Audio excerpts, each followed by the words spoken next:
बेरी बेरी कहिया हो दादा बेरी समूह झइया बेरी समूह झइया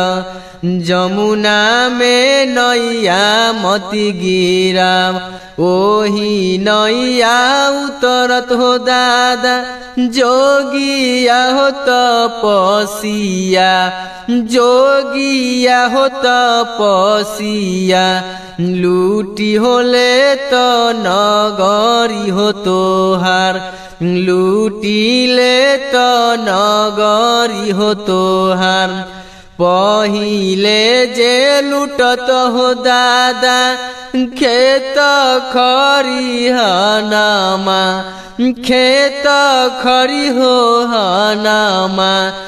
दुआरे लूटई तो ढेनु गाय दुआरे लूटई तो ढेनु गाय मरबे पर लूटत हो दादा दुर्गा ऐसन हो पोतिया दुर्गा ऐसन हो पोतिया।